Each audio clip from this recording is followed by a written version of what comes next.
Nah, berarti di sini ini yang merah ini adalah arusnya ya. Yang atas ini merah ini juga arusnya.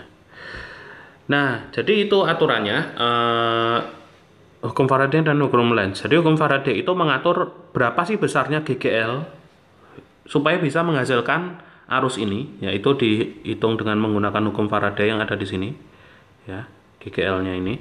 Kemudian hukum Lenz itu yang menyatakan arahnya kemana, ya, arahnya arusnya itu kemana, putar kanan atau putar kiri gitu ya. Jadi itu kadang-kadang yang orang menginterpretasikan sebagai tanda minus yang ada di sini ini ya. Tanda minusnya itu yang diinterpretasikan sebagai itulah sumbangan dari hukum Lenz-nya. Maksudnya itu adalah kalau medan, jadi GGL induksinya itu akan menghasilkan arus sedemikian rupa sehingga akan melawan perubahan dari flux magnetiknya gitu. Nah, jadi ini adalah hukum Faraday dan hukum Lenz dijelaskan hanya dengan menggunakan skema gambar gitu. Nah, berikutnya kita akan membahas tentang induktansi. Nah, jadi induktansi itu ada hubungannya dengan flux magnetik ya. Jadi kalau misalnya kita lihat tadi flux magnetik itu kan tergantung terhadap flux magnetik itu kan tadi rumusan yang paling umum itu adalah ya bukan yang paling umum atau yang cukup mudah aja B dot N kali A gini ya. Untuk kita bisa nyatakan sebagai semacam itu. Nah, di sini berarti kan kita tahu bahwasanya si V-nya tadi, V-nya ini itu berbanding lurus sebanding dengan besarnya medan magnet ya, besarnya medan magnet. Kita tidak pakai arahnya dulu. Jadi misalnya besarnya medan magnet. Padahal medan magnet itu dibangkitkan oleh arus, ya kan? Bisa dibangkitkan oleh arus. Jadi seperti yang kita lihat di sini kan medan magnet yang B yang hijau ini dibangkitkan oleh arus yang I. Dengan B yang hijau ini juga dibangkitkan oleh arus yang I ini ya. Jadi B ini sebanding lurus dengan arus juga. Yang artinya kita bisa simpulkan bahwasanya flux magnetik itu akan berbanding lurus dengan I. Nah, di sini kita nyatakan sebagai flux magnetik itu sama dengan bisa dihubungannya ini pakai sama dengan kalau dia dikalikan suatu konstanta yang dinamakan dengan konstanta ini dinamakan dengan induktansi ya. Jadi rumusannya ada di sini L kali I. Nah, induktansi ini apa sebenarnya induktansi? Jadi induktansi itu hanya sesuatu yang bergantung terhadap bentuk geometri dari loopnya ya, bentuk geometri dari loopnya. Untuk kasus ini kita akan ambil contoh, misalkan kita ambil suatu kumparan gitu. Misal saya punya suatu kumparan. Kumparan itu kan simbolnya kayak gini ya. Simbolnya kumparan itu kan gini, simbolnya kumparan. Itu sebenarnya kalau Anda lihat itu kan hanya suatu kabel yang dibentuk spiral gitu ya. Kabel yang dibentuk spiral. Nah, tiap permukaan, nah gambarnya mungkin kurang bagus. Tapi kita anggap dia itu sama gitu ya. Jadi misalkan di sini luasannya itu luasan yang sama gitu ya. Jadi kabel spiral ini tiap-tiap ini akan menghasilkan suatu lingkaran-lingkaran kan? Suatu lingkaran-lingkaran yang luasnya sama ya. Lingkaran-lingkaran ini luasnya sama. Misalkan untuk satu lingkaran itu luasnya A. Di sini luasnya A, di sini luasnya A gitu ya. Dan di sini ternyata ada sebanyak N lilitan ya. Dia dililit sebanyak N kali. Maka di sini masing-masing lilitan itu akan menghasilkan fluxnya masing-masing. Jadi flux totalnya itu nanti akan flux magnetik total untuk kasus kumparan ini sama dengan N dikali B dikali A. Karena apa? Karena ketika kumparan ini dialiri arus, nanti tergantung dari mana. Misalnya dialiri arus I gitu, maka dia akan muncul medan magnet. Medan magnetnya itu bisa ke sana, bisa arah sebaliknya. Yang di tengah-tengahnya itu akan muncul medan magnet ini B. ya. Jadi medan magnetnya kita anggap homogen di tengah-tengah kumparan tersebut, sehingga kita bisa pakai rumus yang jadi kalau misalnya cuma satu luasan kan hanya B kali A saja, tapi karena di sini luasannya ada sebanyak N, maka di situ fluksnya adalah N kali B kali A. Nah, untuk untuk kumparan sendiri, medan magnet yang di tengah yang dihasilkan itu besarnya adalah medan magnet di kumparan itu sama dengan mu 0 kali N kali I. Nah, mu 0 itu apa? Mu 0 itu adalah permeabilitas ruang hampa ya, atau konstanta magnetik. Nilainya bisa dilihat di referensi-referensi yang lain. Jadi kalau kita mau cek, kita bisa juga cek di kalkulator saintifik Anda juga harusnya ada. Coba kita cek nilainya mu 0. Kita akan pakai kalkulator saintifik ini.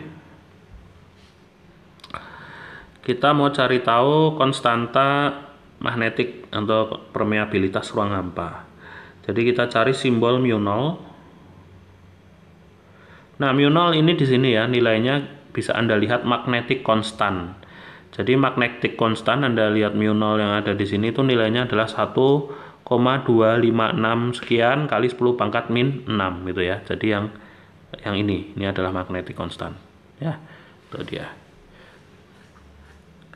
Oke, kita lanjutkan. Nah, sekarang N sendiri itu apa? Di sini ada N kecil kan ya. N kecil itu dengan N kecilnya itu adalah rapat lilitan kabel ya. Yang artinya rapat lilitan kabelnya itu adalah N itu adalah rapat lilitan kabel, besarnya itu adalah jumlah lilitannya dibagi dengan panjang dari si kumparan. Jadi misalnya panjang kumparannya itu adalah L gitu ya. Jadi misalkan kita panjang kumparannya ini adalah L. Jadi dalam sepanjang L terdapat N lilitan gitu ya. Nah, kenapa kita mau membahas contoh induktansi ini menggunakan kumparan ini? Karena kumparan ini ketika dia dipasang di suatu rangkaian listrik, dia akan berubah nama menjadi induktor. Ya, maksudnya hanya namanya aja. Fungsinya, tapi dia memiliki fungsi yang sangat khusus nanti di induktor. Nanti kita akan bahas ke depan. Jadi ini akan penting untuk pembahasan kita ke depan. Nah, sekarang kita lanjutkan di sini. Kita mau cari tahu L itu seperti apa bentuknya untuk solenoida ini atau kumparan lilitan ini. Jadi kalau kita mau bahas, maka di sini kan kita tahu rumusan dari atas itu adalah flux magnetik sama dengan induktansi L dikali dengan arus I gitu ya. Maka dari sini kita bisa juga tuliskan bahwa L itu bisa dituliskan sebagai flux magnetik dibagi dengan I gitu kan ya. Padahal tadi flux magnetiknya itu nilainya untuk kumparan apa? Yang ini NBA ya. Jadi kita bisa tuliskan L di sini sama dengan N kali B kali A dibagi dengan I. Sedangkan B-nya bisa dituliskan sebagai ini.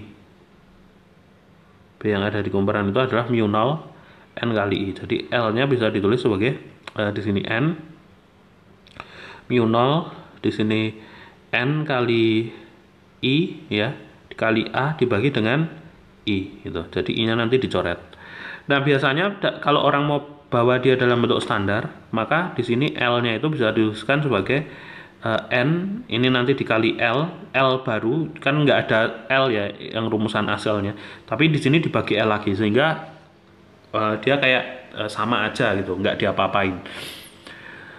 Terus N kali L dibagi L dikali mu 0 dikali suku-suku yang masih tersisa N dikali dengan A gitu ya. Nah, kalau kita mau tuliskan di sini N dibagi L yang di awal ini adalah N kecil ya. Itu adalah definisi N kecil atau rapat lilitan tadi. Sehingga ini L-nya bisa ditulis sama dengan kan N kecilnya jadi 2, ini jadi mu 0 N kuadrat A dikali L. Nah, A dikali L itu apa? Ini adalah volume dari kumparan, volume dari lilitannya kan, karena tiap satu luasannya itu adalah A dikali dengan L-nya gitu ya. Nah, kita bisa lihat di sini ternyata induktansi dari suatu induktor itu hanya bergantung pada faktor-faktor yang sebenarnya sifatnya hanya fisik dari si konduktornya itu. Dia tidak tergantung pada arusnya ya, tidak tergantung pada arus, tidak tergantung pada medan magnet, tapi hanya tergantung pada bentuk fisik dari si lilitannya atau kumparannya, yaitu hanya pada ini N atau rapat lilitannya dan pada luasan dari lilitannya ataupun panjang dari si lilitannya tadi, solenoidanya. Jadi L ini adalah suatu besaran yang hanya bergantung pada dimensi fisis ya, bergantung pada bentuknya, bergantung pada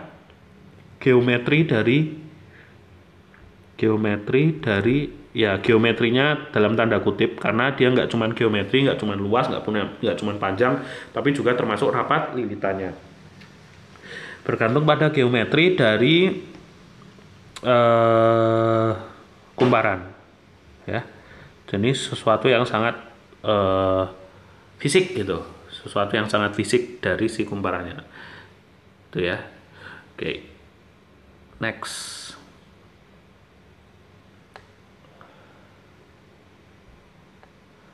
Oke, kita coba. Nah, berikutnya kalau kita udah memahami bahwasanya apa namanya tadi,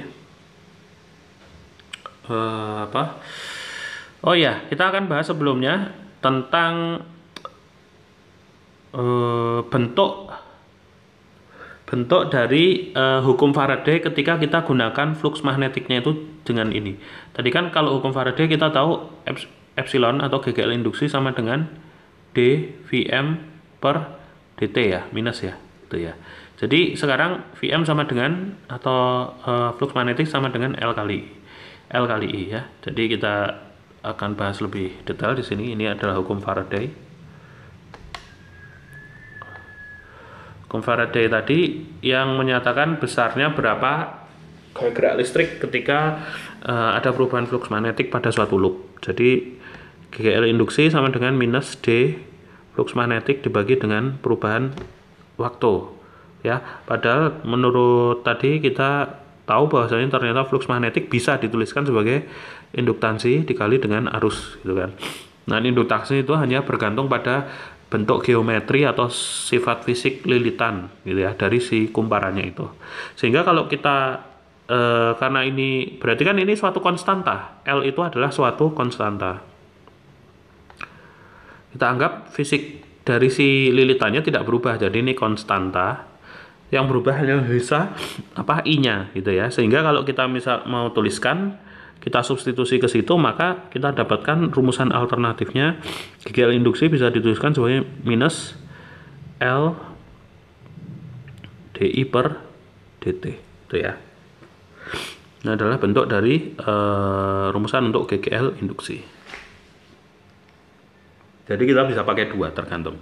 Nah, nanti ketika kita membicarakan suatu rangkaian listrik yang di situ ada induktornya, jadi ingat kumparan tadi ketika udah dimasukkan ke suatu rangkaian listrik itu disebut sebagai induktor.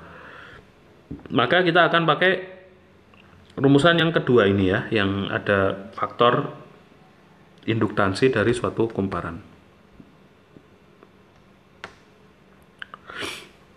Nah, di sini kita akan bahas suatu rangkaian yang dinamakan dengan rangkaian LR ya.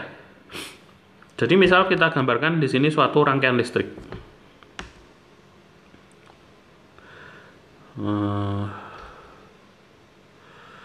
Misalkan suatu rangkaian listrik yang semacam ini. Ini ada R, ini ada induktor gitu ya. Di sini saklar. Saklar itu bisa menutup atau membuka. Nah, sekarang ini R, ini L. Kalau misalnya, ini bukan saklar, ini baterai. Nah, hubungan dengan baterai. Ini misalnya baterai. Ini positif, ini negatif. Dan baterai ini memiliki voltase ya. Voltase dalam baterai kita kasih nama dengan simbol epsilon aja ya. Sama seperti simbol GGL tadi, karena kita tahu bahwasanya GGL itu satuannya juga adalah satuan volt ya. Nah, sekarang kita lihat ketika nanti kan berarti ada arus di sini, akan ada arus listriknya mengalir dari positif menuju ke negatif. Jadi arus I-nya muter kayak gini nanti. I-nya arahnya ke sini ya. Ini adalah arah dari arus listrik. Nah, kalau di suatu rangkaian listrik itu jumlah ketika dia melewati komponen-komponen listrik seperti hambatan atau induktor itu nanti kalau dijumlah itu dia besarnya harus sama dengan besar voltase dari si baterai ya. Jadi aturannya nanti adalah GGL induksi itu harus sama dengan jumlah, di sini ada voltase jatuh kan, voltase jatuhnya itu sebesar IR, sedangkan di sini yang jatuhnya itu sebesar apa tadi, L-nya itu adalah L DI dt ya. Di sini adalah L DI per dt. Nah, sebesarnya sebesar itu. Itu ketika dijumlahkan dia itu sama. Jadi intinya tuh kan di sini misalnya 3 volt. Misalnya ini adalah 3 volt gitu ya. Jadi ini nanti misalnya plus minusnya itu yang di bawah ini voltasenya 0, ini 3. Jadi seiring perjalanan nanti ketika ketemu IR di sini harus jatuh. Misalnya dia jatuh sebesar tinggal sisanya di sini 3, di sini menjadi 2. Berarti kan di sini 2, yang di L, ujung L-nya di sini 2. Nah, di sini ketika dia jatuh ini harus menjadi 0. Nggak boleh 1 karena voltase yang ada di sini 0 harus sama dengan voltase yang baterai di sini, gitu ya. Jadi maksudnya kayak gitu. Jadi kita bisa tuliskan voltase yang di awal itu sama dengan jumlahan dari I kali R ditambah dengan L DI per dt. Nah, gitu. Atau kalau kita mau bawa dalam bentuk persamaan diferensial yang standar bisa dituliskan sebagai DI per dt itu sama dengan nggak harus sama. Ini I dulu, IR ya. DI per dt plus R dibagi L dikali I sama dengan atau ini bisa sama dengan ini epsilon dibagi dengan L. Nah, bentuk persamaan diferensial seperti ini bisa diselesaikan, dia cukup standar ya cara penyelesaiannya. Cuman di sini akan saya langsung berikan hasilnya saja, yaitu hasilnya nanti arusnya itu bentuk fungsinya itu nanti akan jadi epsilon. Oh ya, di sini kita kasih nama epsilon 0 aja untuk membedakan dengan GGL induksi ya. Jadi ini adalah epsilon 0 gitu, epsilon 0. Ini juga epsilon 0. Jadi nanti hasil dari penyelesaian persamaan diferensial tersebut itu adalah epsilon 0 dibagi dengan R dikali dengan 1 minus E min RT dibagi dengan L. Nah, ini adalah bentuk fungsi penyelesaian dari persamaan diferensial di atas. Nah, sebenarnya apa motivasi kita belajar rangkaian LR ini? Jadi, suatu rangkaian listrik, kalau dikasih suatu induktor, maka arusnya itu tidak akan berubah secara tiba-tiba ya. Di situ di poin yang saya tuliskan di situ, suatu induktor L dalam rangkaian listrik akan mencegah nilai arus berubah secara tiba-tiba dalam rangkaian tersebut. Jadi misalkan kalau di sini plus minusnya saya hubungkan pakai saklar kayak tadi itu ya. Misalnya saklar, kalau saklarnya saya on kan harusnya langsung arusnya itu langsung tiba-tiba naik gitu ya di rangkaian tersebut. Nah, induktor itu menjaga supaya naiknya itu tidak berubah secara tiba-tiba, ataupun ketika saklarnya kita putus gitu ya. Jadi misalnya di sini ada baterai terus kita hubungkan pakai saklar gitu kan, on off-nya itu bisa kita pakai saklar ya. Ketika di off kan arusnya juga tidak akan secara tiba-tiba menjadi 0 di rangkaian tersebut karena ada induktor ini ya. Nah, hal itu tampak dari bentuk rumusan ini. Hal ini nampak dari bentuk rumusan ini.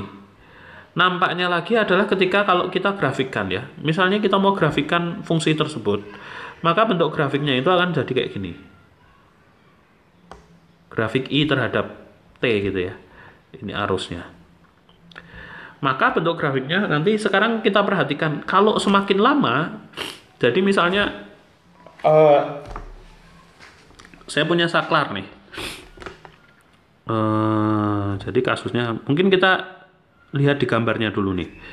Misal di gambar ini, di sini saya hapus, terus saya kasih saklar. Saya kasih saklar gitu ya, saklar yang bisa on off gitu ya. Jadi ketika dia saklarnya dinaikkan tentu nggak ada arus ya, karena rangkaiannya tidak tertutup. Tapi begitu ini saya tutup gitu kan, begitu dia ditutup kan tiba-tiba tersambung, terhubung ya rangkaiannya, sirkuitnya, sehingga akan memunculkan arus. Tapi apakah arusnya langsung tiba-tiba sama di semua tempat? Ternyata enggak, dia ada naiknya secara perlahan. Jadi kita lihat di sini, ketika seiring dengan waktu-waktunya itu bertambah, maka apa yang terjadi pada fungsi ini? Jadi kalau misalkan kita lihat ketika T-nya menuju ke tak hingga, maka I-nya itu seperti apa?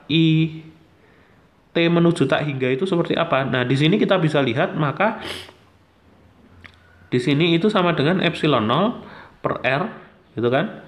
1 dikurangi E minus R tak hingga gitu mudahnya, dibagi dengan L. Nah, suku ini kan jadi 0. Suku ini kan besarnya sama dengan 0. Kan E dibagi 1 dibagi sesuatu yang tak hingga ini kan jadinya 0. Sehingga hasilnya apa? Ketika T-nya itu mendekati ke tak hingga, besar nilai arusnya itu akan mendekati epsilon 0 dibagi dengan R. Nah, sekarang seperti apa gambar grafiknya? Gambar grafiknya itu nanti bentuknya akan seperti ini. Kalau fungsinya ini digrafikan, ya, fungsinya itu digrafikan, dia bentuknya akan jadi kayak gini nanti. Dengan di sini ada semacam nilai asimtot. Nilai asimtotisnya itu ada di sini ya, dia akan terus ketika waktunya bertambah terus dia akan mendekati nilai yang garis mendatar ini, dan garis mendatar itu nilainya berapa, yaitu nilai I ketika tak hingga tadi, yaitu epsilon 0 per R. Nah, kita bisa bilang ini adalah I yang final tadi ya. Oke, I yang final. Nah, sekarang kita bisa lihat dari grafik bahwasanya arusnya itu naik secara smooth ya, dia tidak secara tiba-tiba terus berubah ketika saklarnya dihubungkan. Ketika saklarnya ini dihubungkan, dia langsung tidak berubah menjadi epsilon 0 per L, tapi dia naik secara bertahap gitu ya, istilahnya perlahan gitu. Terhadap waktu dia naik, kurvanya bentuknya semacam ini gitu.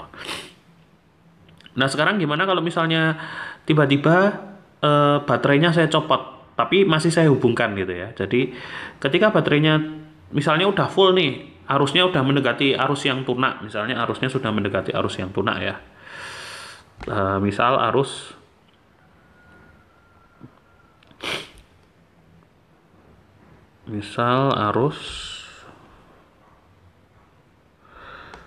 sudah sekitar arus tunak I final tadi, yaitu sama dengan epsilon 0 per L tadi. Terus tiba-tiba di rangkaian yang tadi itu baterainya tadi kan rangkaiannya kayak gini ya. Ini R hambatan, di sini ada induktor. Kan ini. Terus gimana kalau misalnya tiba-tiba baterainya itu saya copot, ini kabelnya saya copot terus langsung saya hubungkan ke sini gitu ya, sehingga sama aja ini baterainya itu bisa dihilangkan. Jadi misalkan kalau kita hilangkan baterainya terus hanya jadi semacam disambung kabel gitu aja ya, misalnya ini dihilangkan terus dia hanya langsung tiba-tiba nyambung jadi kabel gitu, jadi tiba-tiba dia terus nyambung kayak gini aja. Nah, apa yang akan terjadi? Ya, ini L. Ketika tiba-tiba baterainya tadi langsung dihilangkan terus disambung pakai kabel. Sedangkan arus awalnya tadi ini, IF yang tadi ya, ini sama dengan I0 yang sekarang. IF ini tadi, ini sekarang. Jadi I awal yang untuk kondisi sekarang. Nah, kalau kondisinya kayak gini, itu kan harusnya sama aja tiba-tiba sumber arusnya itu dihilangkan. Apakah tiba-tiba arusnya terus langsung berubah menjadi nol? Itu ternyata enggak, ya. Ternyata dia tidak. Karena apa? Karena ada induktor tadi, ya. Kalau secara kuantitatif, kualitatif dulu ya. Kualitatif itu gimana sih? Kenapa kok tiba-tiba harusnya tidak langsung menjadi nol? Kalau kita punya saklar listrik kan, kalau kita punya lampu di off kan itu langsung mati ya. Tapi kalau ini ada induktor, kenapa dia nggak langsung mati? Karena ingat tadi sifat dari loop itu ketika dialiri oleh arus listrik, dia itu cenderung berusaha mempertahankan arusnya supaya konstan. Yang arus konstan itu yaitu bukan arus konstan ya, arusnya konstan.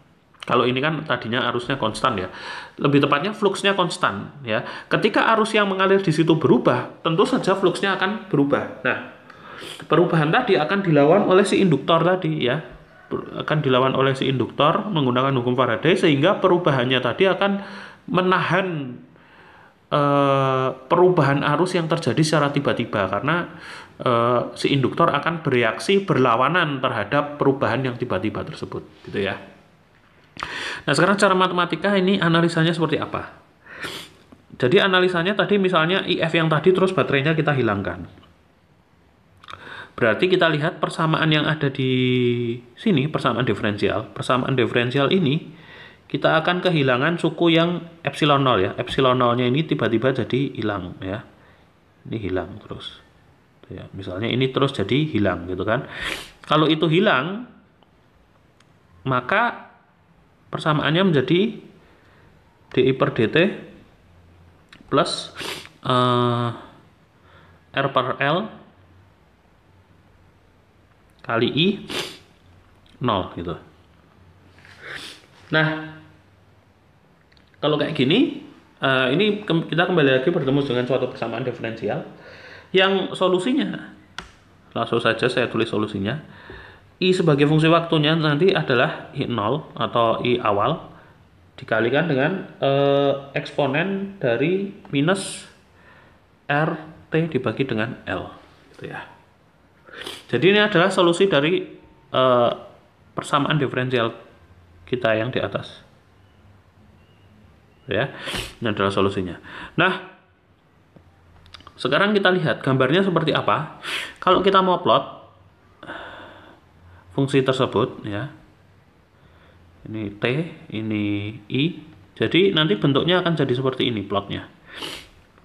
Plotnya itu dia dari satu titik awal I0 gitu. I0-nya itu yang mana? I0-nya ya tentu yang ini tadi ya. Terus dia bentuknya akan gini kurvanya. Dia semakin menuju ke tanggia akan menuju semakin ke 0 gitu ya. Karena kalau kita perhatikan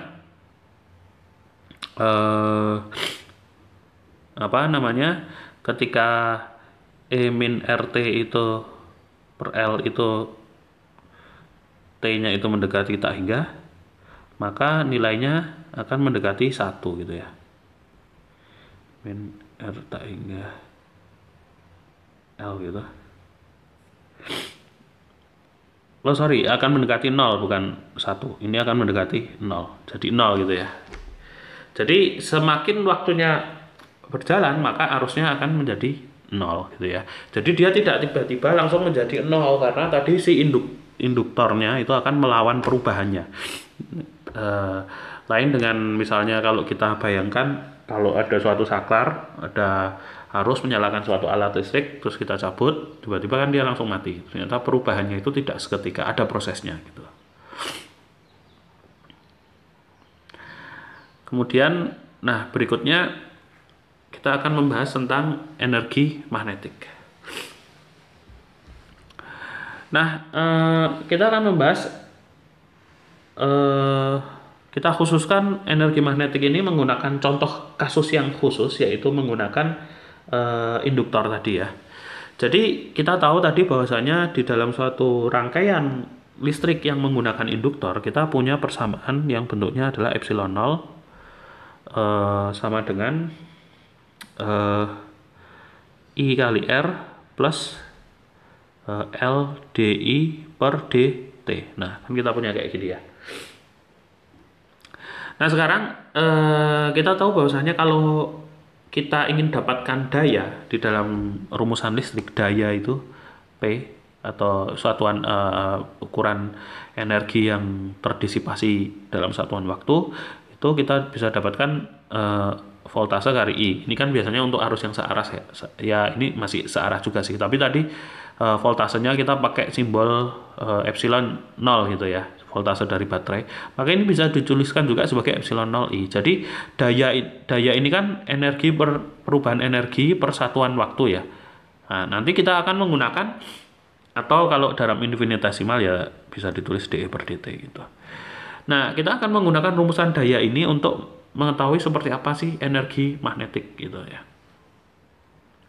Nah, sekarang dari persamaan di atas kedua ruas akan saya kalikan dengan I. Jadi di sini saya dapatkan I epsilon 0 sama dengan I kuadrat R plus LI kali DI per dt gitu.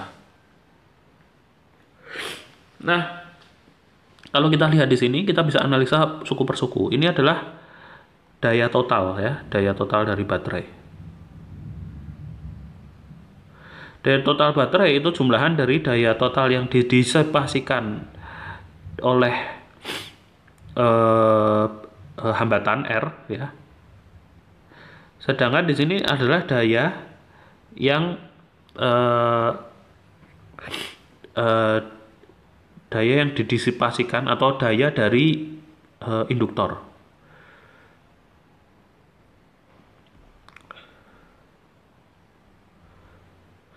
Nah, kalau dari sini kita mau lanjutkan, karena itu adalah daya dari induktor. Karena daya tadi apa? dE per dt energi. Nah, di sini saya akan pakai simbol U yang merupakan simbol untuk energi juga, biasa digunakan untuk simbol energi juga. Maka perubahan energi dari magnetik terhadap satu satuan waktu itu sama dengan LI dI per dt. Nah, di sini kan dt-nya kita bisa coret ya. Jadi saya punya relasi perubahan energi magnetik itu sama dengan LI dI. Nah, kalau saya mau cek energi magnetik total yang disimpan dalam suatu induktor ketika dia sedang mulai dari arus 0 sampai arus final, maka ini kita bisa integralkan dari I sampai arus final gitu kan, dari LI dI ya. Ini sama dengan kita lanjutkan di bawahnya aja.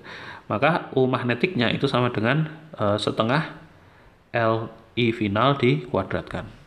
Atau secara umum ketika dia tidak sedang dalam kondisi final, ketika kondisi arusnya sedang I saja, kita bisa tuliskan sebagai energi magnetik itu sama dengan setengah LI kuadrat. Nah, ini adalah energi magnetik yang tersimpan di dalam suatu induktor gitu.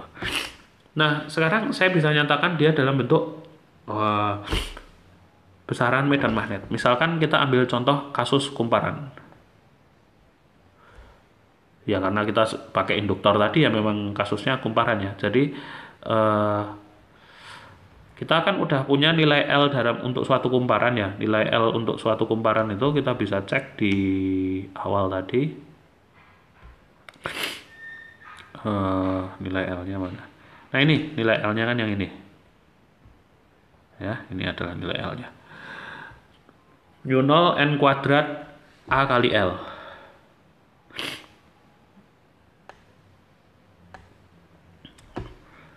Mu0 N kuadrat A kali L. Nah, sedangkan medan magnet di dalam kumparan itu adalah Mu0 N kali L ya. Kita coba cek dulu di sini bener nggak?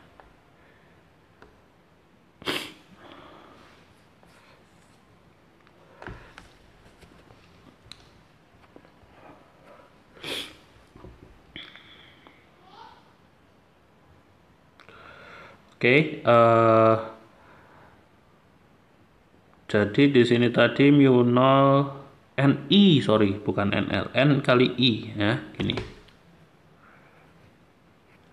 Mu 0 N kali I. Kemudian apa yang kita bisa substitusikan di sini? Nah, sekarang kita tahu di sini ada I kuadrat ya. Kita cek di sini ada I kuadrat. Ya kan, di sini supaya nilainya sama coba kita kuadratkan B-nya ya. Jadi di sini nilai dari B kuadrat itu adalah mu 0 kuadrat N kuadrat I kuadrat kan gitu. Jadi sekarang nilai L ini dan nilai B yang ada di sini itu akan coba kita substitusikan ke dalam nilai ini supaya pas. Jadi kalau kita pas-pasin itu UM-nya itu sama dengan setengah ya kan, kita pakai B kuadrat aja. Kalau B kuadrat itu kan mu 0 kuadrat N kuadrat I kuadrat ya.